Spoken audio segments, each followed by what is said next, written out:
This is Democracy Now!, democracynow.org, The War and Peace Report. I'm Amy Goodman with Juan Gonzalez. And welcome to all of our listeners and viewers around the country and around the world. We begin today's show looking at the Obama administration's recent crackdown on whistleblowers and leakers of classified information. Pentagon investigators are reportedly still searching for Julian Assange, the founder of the whistleblowing website Wikileaks. Earlier this month, it was revealed the website might be in possession of hundreds of thousands of classified State Department cables, as well as video of massacres committed last year by U.S. forces in Afghanistan. Wikileaks made international headlines in April when it released a classified U.S. military video showing a U.S. helicopter gunship indiscriminately firing on Iraqi civilians, killing 12 people, including 2 employees of the Reuters news agency. The U.S. military recently arrested Army Specialist Bradley Manning, who may have been responsible for leaking the classified video. Manning has claimed he sent WikiLeaks the video along with 260,000 classified U.S. government records. Manning, who was based in Iraq, reportedly had special access to cables prepared by diplomats and State Department officials throughout the Middle East. During an internet conversation prior to his arrest, Manning explained his actions by writing, quote, "I want people to see the truth, regardless of who they are, because without information, you cannot make informed decisions as a public." Manning is now being held in pretrial confinement in Kuwait. The whereabouts of WikiLeaks founder Julian Assange is unknown. We reached Julian by email last night, but he declined to come on the program. The arrest of Bradley Manning and the hunt for Assange has put the spotlight on the Obama administration's campaign against whistleblowers and leakers of classified information. The Government Accountability Project, a leading whistleblower advocacy organization, has accused President Obama of criminalizing whistleblowing to a greater extent than any other U.S. president. Last month, a former FBI linguist named Shimei Leibowitz was sentenced to 20 months in prison for disclosing classified documents to an unidentified blogger. The website Politico reports Leibowitz is now poised to serve a longer sentence than any other convicted leaker in U.S. history. In April, Thomas Drake, a National Security Agency whistleblower, was indicted on charges of disclosing classified government information and obstructing justice in an ensuing investigation. Drake had helped expose details of the Bush administration's domestic spy program by leaking information to the Baltimore Sun and the Wall Street Journal. The Obama administration's also targeted journalists who received classified information. New York Times reporter James Risen has been subpoenaed to reveal the sources of part of his book, State of War. We're now joined by 3 guests. Daniel Ellsberg is joining us from the University of California, Berkeley. He's perhaps the nation's most famous whistleblower. In 1971, he leaked the Pentagon Papers, a 7,000-page top-secret study of U.S. decision-making in Vietnam. With us from Iceland is Birgitta Jónsdóttir. She is a member of the Icelandic Parliament. She collaborated with WikiLeaks. She's author of a new Icelandic law protecting investigative journalists that passed last night. And on the line with us from Brazil is Glenn Greenwald, political and legal blogger for Salon.com. We're going to first go to the Icelandic Member of Parliament, Birgitta Jónsdóttir. Can you explain the law that passed last night in the Icelandic Parliament?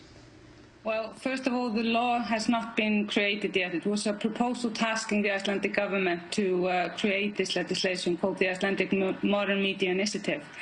The interesting thing about this voting was that it was supported by the entire parliament, including the government. So it is going to be made.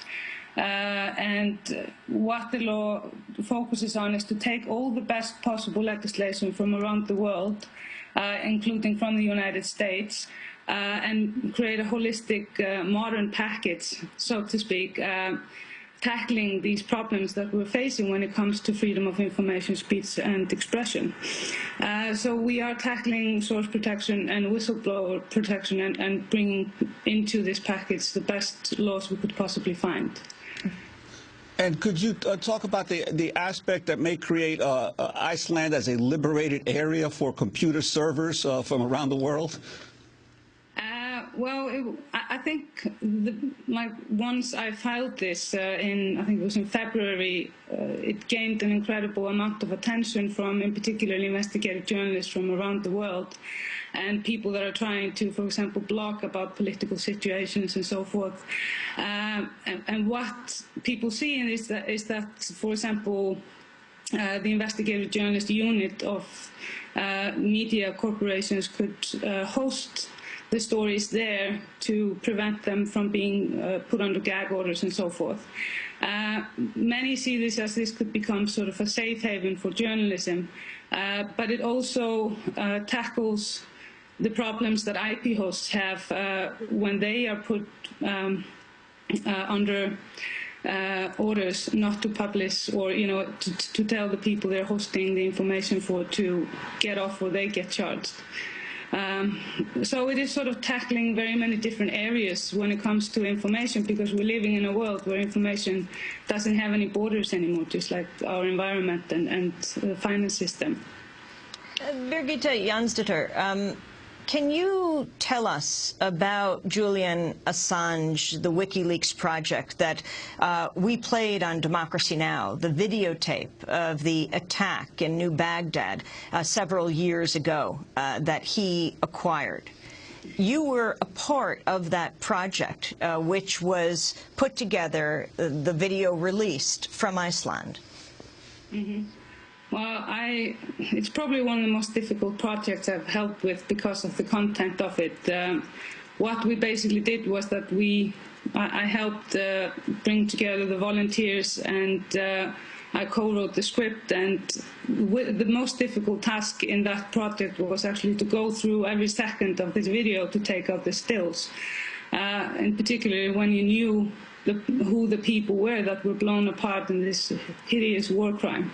And we did decide to send out to Baghdad to fact-check everything in that video before we released it, to make sure that they could not say that this was falsified in any fashion. And we sent out some of our best investigative journalists to New Baghdad, despite the fact that there was the voting was going on. It was incredibly dangerous, and nobody had been in that area since the shooting.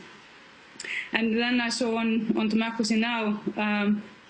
A video that a journalist or a documentary filmmaker had filmed the day after. So I think the most important element about that story is that it showed that the witnesses, the people on the ground, had all along been telling the truth. But the media usually always takes the side of the military reports. And this is, of course, an everyday occurrence in the war in Afghanistan and Iraq. So I think it is important that we bear that in mind. And your reaction now to the news that the Pentagon is looking for Julian Assange? Yeah, I found that to be extremely interesting, because we also have to remember that Wikileaks is not a one-person operation. And those of us that work for Wikileaks in various aspects of it, none of us has all the information, and the same thing applies to Julian Assange. So we co-share the responsibilities. I find this to be appalling, how they are reacting to this. Let's bear in mind that Bradley Manning has not been charged yet. So what are they going to charge him for?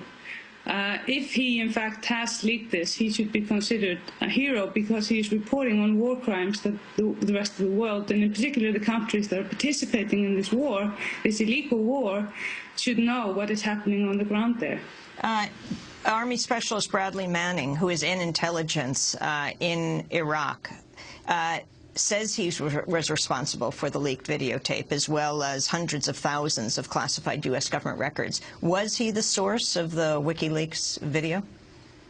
I can't really comment on that, and the only acknowledgement of what he has said is in blog or in logs that it's not been verified if they are true or not.